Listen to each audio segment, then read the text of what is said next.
Bismillahirrahmanirrahim. Astagfirullahaladzim. Assalamualaikum warahmatullahi ta'ala wabarakatuh. Alhamdulillah Rabbil alamin. Wa bihi nasta'inu ala umur dunya wa din. Wassalatu wassalam ala sayyidil mursalin Sayyidina Muhammad khatamin nabiyyin wa alihi wa sahbihi ajma'in. Wa la hawla wa la quwwata illa billahi al-'aliyyil 'azim. Rabbi israh li sadri wa yassir li amri wa hlul 'uqdatam min lisani yafqahu qawli wa saddid lisani wa hadi qalbi bi haqqi sayyidina Muhammadin sallallahu alaihi wasallam. Ya ahli nawba ya Rasulullah, ya ahli dargi bagihal muqaddam kun ma'ana fil hiss wal ma'na yajri wa ala amma ba'd. Ayyul aba ikhwan mustami'in hadirin rahiman wa rahimakumullah. Alhamdulillah thumma alhamdulillah.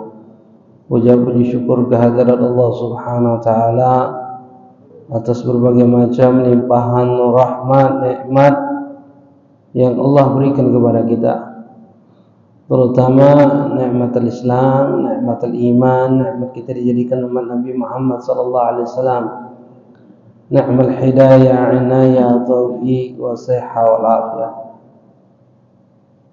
Begitu juga salat serta salam tidak henti-hentinya kita haturkan hadiahkan kepada kita Nabi Muhammad sallallahu alaihi wasallam beserta para keluarganya, para sahabatnya, para pengikutnya akhir zaman. Melanjutkan di dalam pelajaran ilmu fikih dalam mazhab Imam Syafi'i di dalam akidah Sunnah wal Jamaah, dalam pembahasan melanjutkan di dalam kitab Sulamul Taufiq dan syarahnya kitab Mirqatus Syu'ud At-Tasdiq. Kitab Sulamul Taufiq yang dikarang Imam Abdullah bin Husain bin Zahir. Kitab Mirqatus Syu'ud At-Tasdiq dikarang oleh Syekh Muhammad Nawawi bin Umar Al-Banjani rahimahullah. Melanjutkan dalam bahasan ini faslun fi najasa wa kayfiyya izalatiha. Fasal menjelaskan tentang hukum najis dan cara membersihkan daripada najis itu sendiri. Wa min syurutis shalah, dan termasuk daripada syarat sahnya salat, taharatan anin najasa fil badan wa khawi wal makan wa mahmulahu, fa in lagahu najisun aw laga thiyabahu aw mahmulahu batalat salatuhu illa an yulqiyahu halan aw yakunu ma'afu anhu kadamin jurhi wa yajibu izalatun najis lam yu'fa anhu bi izalati 'ainin min ta'amin wa launin wa ray'in bil ma'i mutahhir wal hukmiyah bi jarril ma' 'alayha wa kalbiyah bi ghasliha sab'an ihdahuna mamzujatun bi turabi tuhur wa muzilatul 'ain wa in ta'adatul wahidah wa yustaratu wurudul ma'in kana qalilan ila akhirih.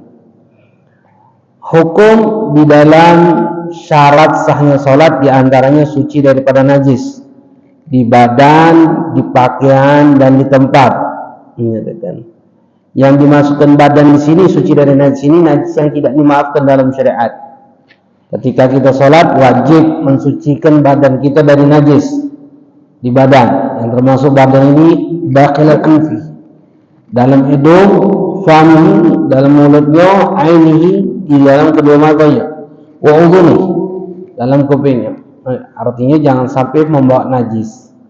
Jika mulut kita gusi berdarah, otomatis air ludah ini bercampur sehingga najis. Sedangkan darah sendiri adalah najis yang dimaafkan dalam syariat. Darah termasuk najis yang dimaafkan dalam syariat, darahnya. Tapi jika di pakaian, di badan, dikatakan. Tapi kalau di jero mulut yang bercampur dengan ludah, darahnya makfu, ludahnya najis. Ludahnya itu najis. Ludah ini tidak dimaafkan dalam syariat. Jadi hati-hati kalau seandainya gusi kita berdarah, tidak cukup bagi kita untuk beludah beludah sudah hilang darahnya, tidak keluar lagi, tetap najis mulut kita. Jangan langsung minum, kumur-kumur dulu. Contoh lagi masalah muntah, kekenyangan gitu. Ketika kita kekenyangan, keluar sedikit muntah tersebut, keluar sedikit, bukan atapnya, tapi ada sesuatu cairan yang keluar, walaupun berbentuk cairan, itu muntah, hukumnya najis. Hukumnya najis. Jika kita salat dalam keadaan muntah tersebut, maka hukum salatnya tidak sah.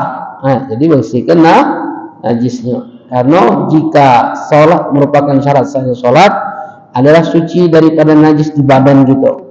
Badan ini ada dari ujung rambut sampai ujung kaki. Jika badan kita bawa najis, maka hukumnya tidak sah. Pada umumnya badan itu mulut nih, kadang gusi yang berdarah, terus muntah, itu najis kalau mulutnya najis, kumur-kumur. Jadi kalau ketika sholat keluar sedikit muntah tersebut, ya batal sholat. Kenapa? Adanya najis. Kalau gusi berdarah kita langsung sholat, hukum sholatnya tidak sah. Kenapa? Karena najis. Wasaf dan pakaian kita, mengatakan. Thawb ini apa? Segala sesuatu yang kita pakai. Apapun yang kita pakai ini termasuk pakaian, mengatakan.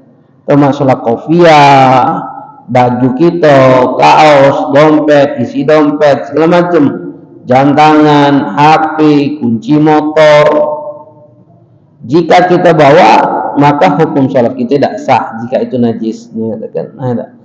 Yang dipakaikan atau yang kita tempelkan di badan kita. Wa in lam yataharrab bi harakati, walaupun yang tidak bergerak dengan gerakan kita, tetap batal, dikatakan ulama.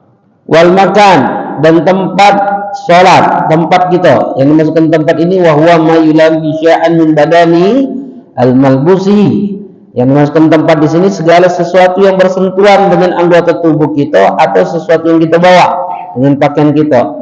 Contoh, jika kita sholat di pucuk sejadah, ini ada najis, misalnya sholat pucuk sejadah, ada najis sebesar ini lah najisnya. Anggaplah tai kebo sebesar ini di pucuk sejadah kita. Ini pucuk sejadah kita nih, najis sebesar ini. Kita sholat, Allahu Akbar. Ketika sholat tidak bersentuhan anggota tubuh kita dengan najis ini, maka hukum sholat kita sah, tidak ada masalah. Tapi jika seandainya ada persentuhan tangan kita atau pakaian kita bersentuhan dengan najis tersebut, maka otomatis langsung batal sholat kita. Kenapa? Karena syarat di dalam sholat itu suci daripada najis di tempat dia sholat. Yang masuk ke tempat sholat itu adalah segala sesuatu yang bakal bertemu dengan anggota tubuhnya atau bertemu dengan pakaiannya. Jika bertemu dengan anggota tubuhnya atau pakaiannya, maka hukum sholatnya batal. Pertanyaan, kalau tai cicak masalah, ada tai cicak, kita mbak, ada kering, kita buang, nanti nggak tangan kita, nanti nggak, tai cicak kering, yang tai cicak kecilan, tai kebun. Ada besar kan? Kering lagi. Sana tai kebu. Ada kering. Kita ambil, kita buang. Ada. Najis tak tangan kita? Tangan najis tak? Najis tak? Tidak. Kenapa? Kering. Ada kering apa kering? Ini katakan. Bukan tangannya kering, taiknya basah, bukan. Ada. Kering apa ke kering, ini katakan. Ketika sholat, ada tai cicak, kering, sholat di pucuk sejadah kita, tidak bersentuhan sama anggota tubuh kita, sah sholatnya, sah sholatnya. Kita sentik ketika sholat itu, pucuk pas di tempat kaki kita pula, kita sentik, kering, Salat kita, salat batal salatnya. Kenapa batal? Karena kita bersentuhan dengan najis. Walaupun tangan kita tidak tidak najis. Tangannya najis tak? Tidak. Tapi batal sholat kita. Kenapa batal? Karena bersentuhan dengan najis tadi. Ketika bersentuhan dengan najis, maka hukum sholatnya batal. Paham ya? Jadi segala sesuatu yang kita di dalam sholat itu jangan sampai bersentuhan dengan najis. Kemudian apa? Wa mahmulahu, dan segala sesuatu yang kita bawa. Segala sesuatu yang kita bawa. Ini katakan. Jangan sampai bersentuhan dengan najis. Contohnya apa? Nah, ini mic ini. Ini mic. Nah, ini mic. Anak gantung tiga sholat. Allahu Akbar. Ini anak bawa tak? Ini jatuhnya. Anak bawa. Kabelnya ini, kabel jika bersentuhan dengan najis, maka batal sholatnya. Kenapa batal? Karena tidak boleh segala sesuatu yang kita bawa ini bersentuhan dengan najis. Banyak dari masjid-masjid, musola-musola pakai kabel nempel di sini kan? Ada kan? Mic nempel di sini, kabelnya nempel di mana? Ampli yang tai cicak, kabel tai cicak kumpul di situ. Banyak tak? Salah sholatnya? Tidak sah sholatnya. Begitu juga khutbah. Begitu juga khutbah, khotibnya megang kabel itu. Syarat tidak boleh buat najis, sama seperti dalam sholat. Khutbah najis tidak sah sholat. Menyatakan, pernah ngisi Jumatan. Jadi Jumatan nanti itu di depan tu lah, depan imam lah, situnya pinggir ke situ. Jumatan, kotor, tai cicak galau di situ. Pakai kabel yang ditempel di sini pula, dikebet diputarkan digantung di sini, 4 mimbar ini. Jadi pas nak Jumatan, pas khutbah itu mik pocok tidak bersentuhan kita. Tapi pas nak sholat disuruh pengurus itu pakai mik untuk jadi imam itu. Anak ini kok di situ. Jana anak apa ke be? Tak usah je nak sama kim. Maka sikit lagi pengurus pakai ustaz. Biar tak dengar ustaz. Nak Jumatan ini nak sholat. Syarat sholat ini tak boleh jeda lama. Antara khutbah dengan sholat ini tak boleh ada jeda lama. Nah, dia berbantah. Kita nak sholat akhirat itu apa yang anak lakukan? Banyak takbir, anak buangkan, anak sholat Allahu Akbar, jenggan, mengatakan. Setelah sholat, anak tidak tahu bahawa pengurusnya. Najis ini kabel ini, najis segala kamu ni. Di ampli ini, kabel-kabel ini, di ujung ini. Jika kita bawa kabel yang suci yang berhubungan dengan najis, maka sholat tidak sah. Pakai ngomong pula dia. Aku mengusir ngomong ustaz. Bapak ustaz lah yang ngomong kan. Selama ini ustaz yang khutbah kat yang ngomong. Kat yang perhatian dalam masalah ini. Bayangkanlah. Kan. Sadar jumanya. Dasar jumanya. Siapa yang bertanggung jawab? Pengurus. Nak nyalaku naik. Pengurus lah. Pengurusnya besar pahalanya. Pengurus masjid ini besar pahalanya. Pengurus masjid itu besar pahalanya. Cuman dosanya juga besar. Kalau sampai Jumatannya tidak sah. Jadi perhatikanlah pengurus masjid. Bukan jadi pengurus memang pengurus masjid itu pahalanya besar, tapi tanggung jawabnya juga besar.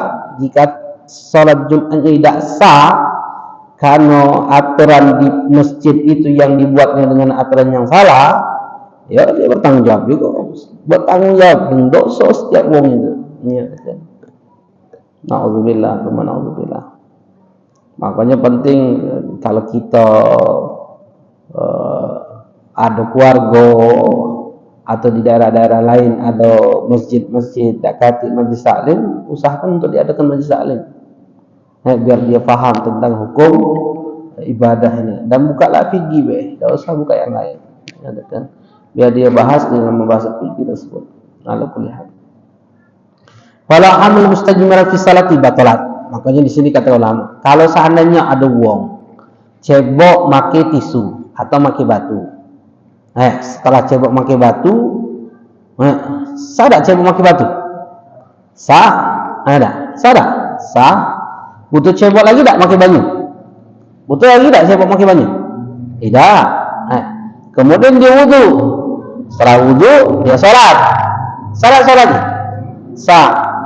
Sah kan salatnya? Sah salatnya. Nah, lalu yang kita di samping dia masalah. Kan akar bekas najis itu masih ada tak? Masih ada bekas najis di dalam farji itu, masih ada tak? Masih ada di kemaluannya tersebut. Ini katakan. Jika dia sholat kemudian dia nginjak kaki kita, batal sholat kita. Batal sholat kita. Kenapa batal?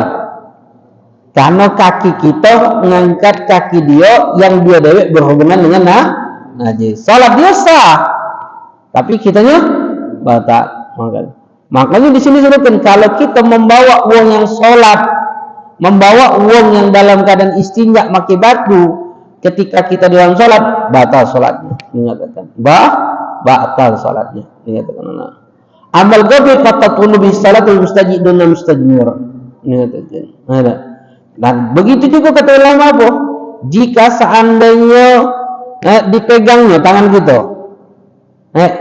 kita lagi sholat, dia megang tangan kita, batal juga kita. Dia batal tak? Tidak batal. Sa'an kana gabit hada aw hada al-ittisalhi bi mutasil min najisin. Begitu juga sebaliknya, kita yang megang dia, bukan dia megang kita yang megang dia. Bertumbuhan tadi, pegangannya keras, batal juga sholat kita. Kenapa batal? Karena kita memegang tangan dia yang suci, tapi yang berhubungan dengan najis. Paham hukum ini? Makanya kalau budak kecil yang belum sunat meluk badan kita, batal sholat kita. Batal sholat kita. Mijak kaki kita batal. Batal sholat kita. Kenapa batal? Karena berhubungan dengan najis tadi itu. Karena kita dianggap membawa dirinya, tangannya, kakinya yang bersentuhan dengan najis, yang membawa najis itu dewek batal. Itu yang harus diperhatikan. Contoh lagi masalah di dompetnya, bawa barang-barang yang berhubungan dengan najis, hati-hati. Ada dompet, kunci motor. Apalagi kalau kita di rumah ada budak kecil. Kalau kita di rumah kita ada anak-anak, nyatakan budak kecil yang dalam kencingnya sebasingan, terus oleh wong rumah kayak nyobek, nyobek rumah, hadis galo tak? Hadis galo, ada kunci motor tadi nyampah, ada basah-basah.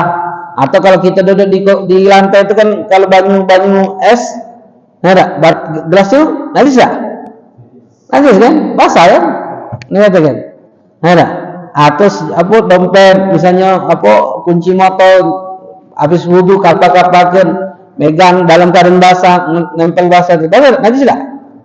Najis. Kita bawa salat kita. Tak sah salat kita. Ini kan?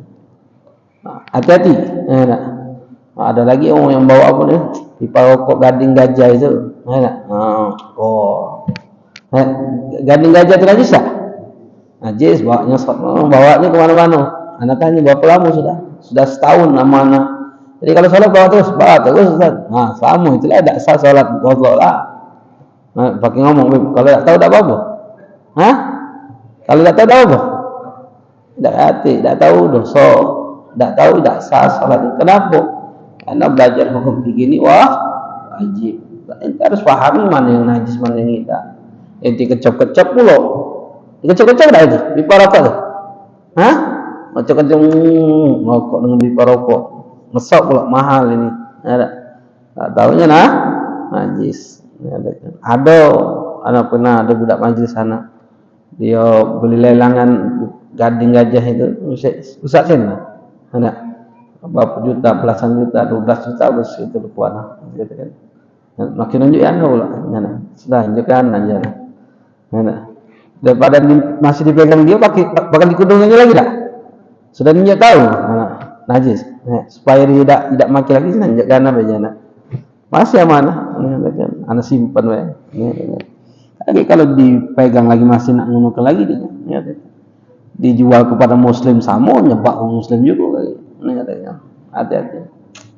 Najis. Fa idza laqahu najizun aw laqa thiyabahu aw mahmulahu batala salatu. Jika dia yang sholat tersebut bersentuhan dengan najis, atau bersentuhan pakaiannya dengan najis, atau segala sesuatu yang dia bawa bersentuhan dengan najis. Misalnya sal ini kan anda bawa ketika sholat, seperti ini. Bersentuhan dengan najis, ini katakan batal sholat. Kenapa? Karena anda membawa sesuatu yang berhubungan dengan najis, itu menyebabkan batal. Makanya kadang rumah najis tadinya perempuan rumah najis sudah ngambil sendal dari kamar mandi ke tempat sejadah, menuju sejadah karena lantai itu najis segala. Kemudian setelah sholat mengenakan lebar keluar dan nempel ke lantai, sedangkan lantainya najis. Walaupun kering sama kering, batal sholatnya. Batal sholatnya. Masya Allah, banyak hukum-hukum dalam masalah seperti ini. Makanya disebutkan batalat salatu. Illa kata ulama ayyulqiyahu halan. Kecuali kata ulama, jika ketika dia sholat lalu datanglah najis, kejatuhan najis masalah. Kejatuhan najis. Contoh kejatuhan najis itu dari calon lagi sholat seperti ini. Nampak najis tai cicak masalah. Kemudian langsung bagi dia yulgihu halam, seketika dia buang tanpa membawa buang dari jadi. Nah, ini tidak dianggap membawa. Yang dianggap membawa itu yang calon. Nah, ini dianggap membawa. Kalau sini balik ke bawah, bawa tak? Tidak. Nyampakan seketika. Jika nyampakan seketika, maka tidak membatalkan sholat. Makanya kata ulama di dalam hukum fikih itu, jika kejatuhan najis lalu kita buang seketika tanpa membawa, maka tidak membatalkan sholat. Jika nyampaknya di suatu tempat yang kira-kira bisa kita singkirkan. Kalau nyampaknya di baju, lagi nyampaknya baju kan, langsung batal. Kecuali kering, nyampak di batu kering, sedikit, mental, nggak apa, tai cicaknya kering. Tapi kalau tai cicaknya basah, batal langsung sholat gitu. Au yakunu ma'fu anhu, atau najisnya adalah najis yang dimaafkan dalam sholat. Najis ini kan macam-macam. Ada najis itu dimaafkan di pakaian dan di badan ketika sholat. Ada najis itu dimaafkan di air ada yang dimaafkan di air, pakaian dan di sholat, pakaian dan di badan ketika sholat. Ada yang tidak dimaafkan sama sekali. Ini katakan. Contoh najis yang dimaafkan di pakaian dan di badan ketika sholat itu adalah darah. Darah itu termasuk najis yang dimaafkan kata ulama. Li umum balwa bidzalika, karena umum mustahil yang bisa lepas daripada luka di badan tersebut. Jika badannya luka, darah otomatis. Kemudian sudah masuk waktu sholat, wajib sholat tak? Wajib sholat. Darahnya najis tak? Darahnya najis. Sholatnya, sah sholatnya. Dikatakan. Kenapa? Karena darah itu termasuk najis yang dimaafkan dalam syariat. Dikatakan ulama. Wa mahal afu anda mujur idza kana qalilan kata ulama. Adapun darah yang luka tersebut dimaafkan dalam syariat itu jika darahnya sedikit. Dikatakan. Ama idza kana katsiran, jikalaupun darah itu banyak, syarat dimaafkan itu dikatakan ulama in kana min nafsi. Darah itu darahnya dewek, bukan darah orang lain. Darah ini makfu, darah dia atau darah yang lain, atau darah binatang, makfu kalau dimaafkan dalam syariat. Tapi dengan syarat sedikit. Kalau banyak, syaratnya darah dia dewek. Ini katakan ulama. Yang kedua, ini katakan al-yakunu bi fi'li fa'il, bukan dia yang melakukannya. Bukan dia yang melakukannya, contohnya mimisan keluar dewek. Batal sholatnya? Tidak batal. Walaupun banyak Ustaz, walaupun banyak. Beda kalau dia yang melakukannya, contohnya ada besol, pijitnya lagi sholat, terus pecah malah lalu. Yang dikatakan, maka makfu sedikit deh, kalau banyak tidak dimaafkan dalam syariat. Kemudian dikatakan ulama, yang tegil tidak berpindah, darahnya itu ngalir deh, tidak berpindah. Kalau dia netes di badan, maka ini berpindah dari sini ke sini, berpindah. Kalau ngalir tak apa-apa, makfu banyak. Kalau berpindah, hanya dimaafkan sedikit saja, dimaafkan sedikit beh, ini katakan ulama. Kemudian dibahas sedikit dan banyak itu ukurannya cak mana, kata ulama. Sedikit dan banyak itu ukurannya umum, kata ulama. Umum itu apa? Wong nyingoknya.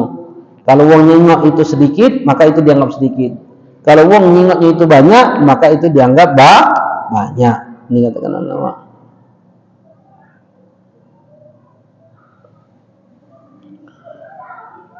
Itu yang di dalam hukum darah tersebut. Jadi darah itu termasuk darah yang dimaafkan dalam syariat. Di mana? Di pakaian dan di badan. Jadi kalau pakaian kita kena darah, baik itu darah kita atau darah yang lain, maafu kalau sedikit. Kalau banyak itu darah kita dewek, bukan kita yang lakukannya dan tidak berpindah, kata ulama. Maka maafu walaupun banyak. Tapi kalau seandainya karena kita yang lakukannya karena berpindah, itu maafunya hanya sedikit. Contoh kalau seandainya lagi sholat, ada nyamuk ngikut kita, tepuk tas, dua daya, ada tangan kita, batal sholat kita, dikit ayamnya, batal sholat, batal, kenapa batal? Darahnya makfu, tapi nyamuknya, bangkainya itu tidak dimaafkan dalam syariat. Jadi kalau sholat ada bangkai di badan kita, batal sholat kita, karena bangkai tidak dimaafkan dalam sholat. Jadi kalau sholat nijak bangkai semut, batal lah. Bangkai semut, batal. Laron. Kadang kan banyak lagi kalau musim laron kan, ada sholat ada laron, batal sholat kita, batal sholat kita. Kenapa? Karena bangkai tidak dimaafkan di pakaian dan di badan. Yang dimaafkan itu hanya darah. Berbeda kalau di air. Kalau di air, najis yang dimaafkan itu apa? Cicak dan lebih kecil dari cicak. Bangkai cicak dan lebih kecil dari cicak yang darahnya tidak ngalir, kata ulama. Itu maafu di mana? Di air, tapi bukan di pakaian dan di badan. Kalau darah dewek, maafu tidak di air, tidak maafu. Jika tangan kita luka, patu, ada masuk kamar mandi misalnya, ada ember kecil kan, ember kamar mandi kan, banyak sedikit apa banyak itu? Sedikit. Kita masuk lembek gayung, tangan kita dalam keadaan luka darah itu, apa hukumnya dari ember itu? Najis galau langsung. Apa dah najis galau? Karena kurang dari 20 air sedikit kejatuhan najis, maka hukumnya najis.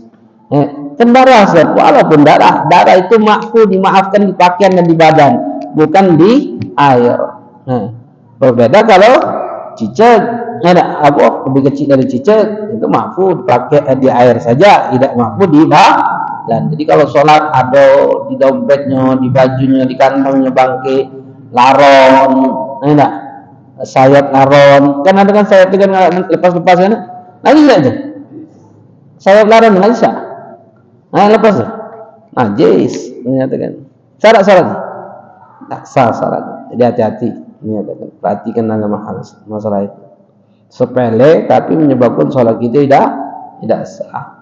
Ada yang najis itu dimaafkan di air, di badan, dan di pakaian kita. Contohnya apa? Contohnya apa? Najis yang dimaafkan. Kata ulama, najis yang tidak kejingaan mata biasa. Contohnya apa?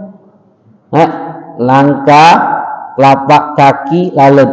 Telapak kaki lalat. Lalat itu kan hinggap di tai. Kita ingat lalat hinggap. Terbang masuk di banyu. Terbang lagi dia. Najis tidak banyu tersebut? Najis tidak? Tidak, maafu. Atau lalat nempel di badan kita. Nempel di tai. Terbang lagi, nempel di badan kita. Ketika sholat. Kemudian terbang lagi dia. Ada. Kita buat sholat. Najis tidak badan kita? Tidak. Maafu, najis tapi maafu. Kenapa maafu? Karena najis ini tidak kejingoan mata. sago nak ngomongin. Kalau seandainya itu tidak jadi. Makanya Al-Habib Abdullah bin Umar Syatiri, abahnya Habib Said bin Syatiri, ketika dia sholat terus di imamahnya hinggap lalat. Imamahnya hinggap lalat. Setelah sholat beliau ulang lagi sholatnya tersebut. Kenapa diulang lagi? Menjaga karena kakinya lalat itu najis. Karena lalat itu selalu hinggap di tempat yang najis. Hati-hatinya mereka orang-orang saleh, menyatakan ulama. Ada lagi najis yang tidak dimaafkan dalam syariat, contohnya tai cicak. Tai cicak itu di banyu tidak maafu, di badan tidak maafu, di pakaian tidak dimaafkan. Jadi hati-hati. Jika ada tai cicak, maka wajib bagi kita hilangkan, singkirkan tai cicak. Wajib tidak mengisahkan tai cicak. Di pojok meja ni wajib tak? Wajib. Wajib. Boleh tak kita cacat atau ke? Kadang-kadang ada tak cicik pinggir-pinggir situ tak? Ada. Kadang kan kita kalau lagi solat ingat depan kita ada tak cicik kan? Wajib tak kita buang? Wajib. Karena haram hukumnya membawa najis ke dalam masjid.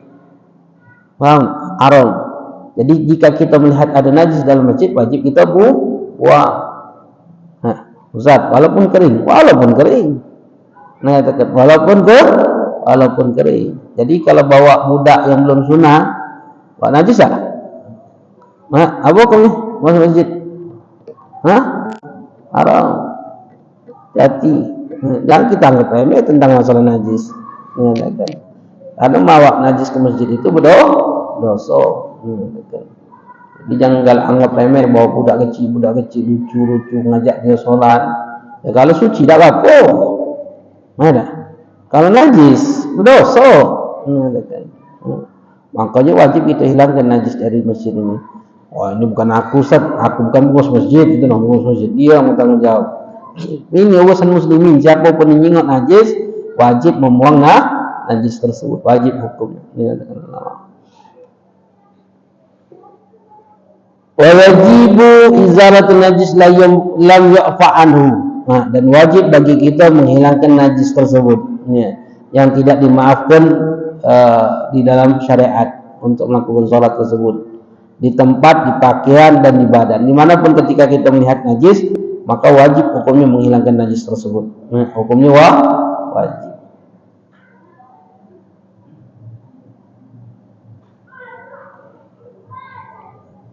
Menghilangkan najis itu apa hukumnya? Menghilangkan najis itu apa hukumnya?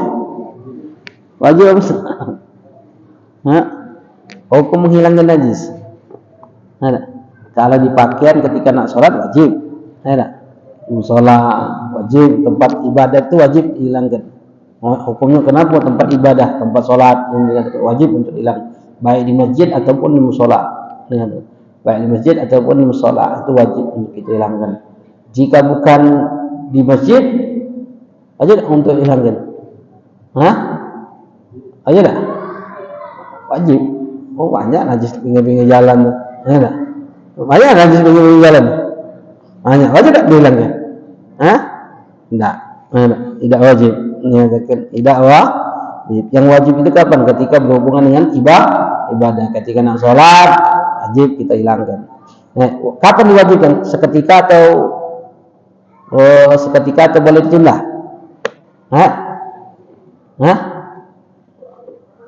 Seketika atau boleh ditunda? Wajib menghilangkan tersebut. Boleh ditunda, tidak seketika.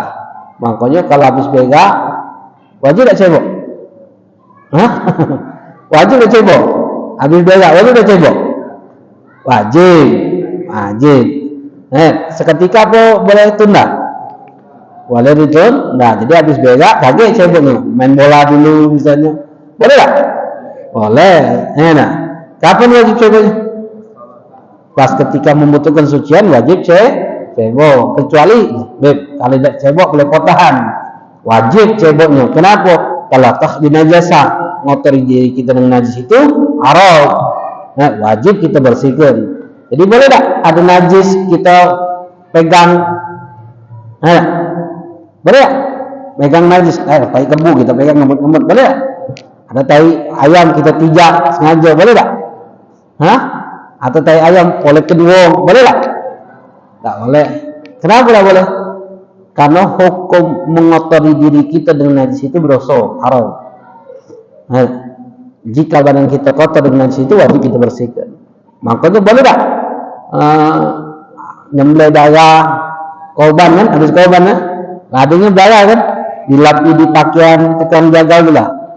Walaupun pakaiannya sudah najis, dilap ini boleh tak? Haram hukum. Ngapa ngotori diri dengan najis itu berdosa? Habis nyuci kaki dengan darah itu, apa boleh? Haram. Ngapa? Ngotori diri dia dengan najis. Ngotori diri dia dengan najis itu berdosa. Dia hati-hati, tak salah nak nyuci tangan biar bersih kakinya. Apa dia bersih? Nak? Pengobatan apa? Ada kan ngomong obat apa? Sakit tidak ngobati, nyuci kaki itu, kan? Haram itu, berdosa. Jadi hati-hati, ngotori diri kita dengan najis itu berdosa. Tapi kalau pakai baju najis boleh tak?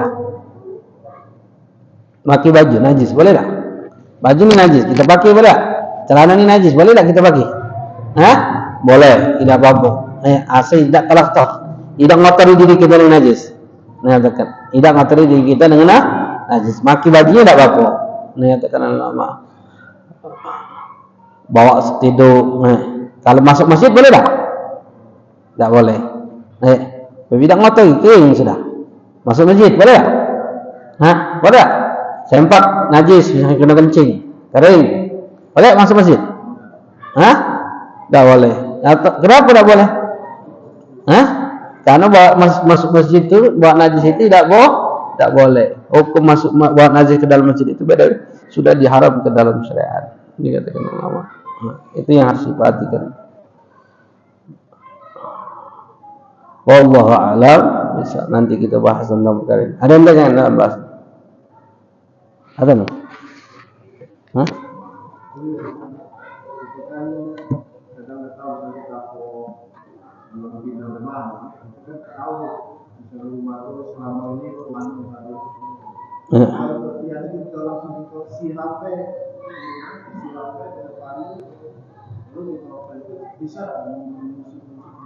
Ya, dalam hukum syariat, hukum secara zahir. Hukum syariat itu selalu akan menghukumi secara zahir, tidak bakal menghukumi secara batin. Hukum rumah aslinya apa? Sudah, tidak boleh lagi cuci. Ingatkan, hukum syariat itu akan selalu menghukumi secara zahir, tidak akan pernah menghukumi secara batin. Makanya ada seorang wali Allah tersebut mengembala kambing. Ketika dia mengembala kambing tersebut, punya kambing ini kok. Ketika dia mengembala di padang rumput yang mubah, dia lagi istirahat di bawah pohon. Ketika kambing itu lagi lagi makan rumput, dia tidur istirahat. Tahu-tahu pas bangun, tengok kambingnya tinggal 4, hilang sikok kambing. Punya wali Allah ini. Akhirnya dia cari kambing, tidak ketemu. Langsung dia pergi ke pasar. Ternyata subhanallah di pasar itu ada apa? Ada orang tukang maling itu, yang maling kambing si wali tersebut. Lagi dipegang kambing tersebut. Maka wali tersebut ngomong, maling, itu kambing aku. Kata yang punya kambing tadi, yang maling tadi, tidak, ini kambing aku bawa di rumah. Tidak, ini kambing aku. Nah, kambingnya di tangan siapa? Di tangan si maling. Rebut, ditangkap isi, dibawalah ke hakim.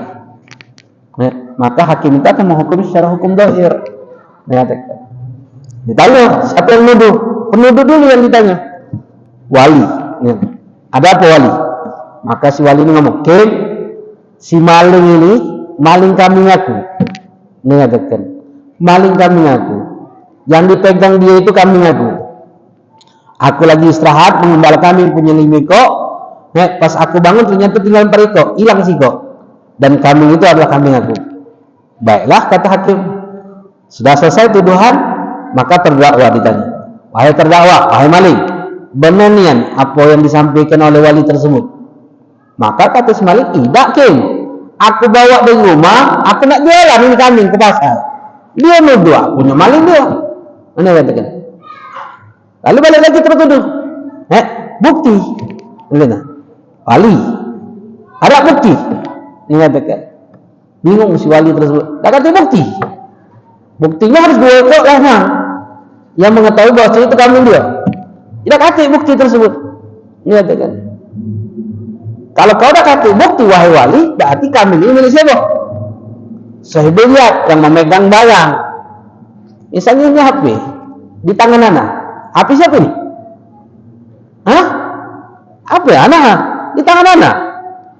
Oh, HP kamu di tangan kamu. Yang memegang hak, memegang barang, dia yang punya. Hukum secara zahir. Wali itu kambing dia, kau dah kata bukti. Maka wali tersebut ngomong, aku akan mintakan kepada Allah supaya kambing itu ngomong. Berdoa wali tersebut. Subhanallah, minta kepada Allah, ya Allah, biarkan izin itu kambing pacak ngomong. Subhanallah, kambing itu ngomong.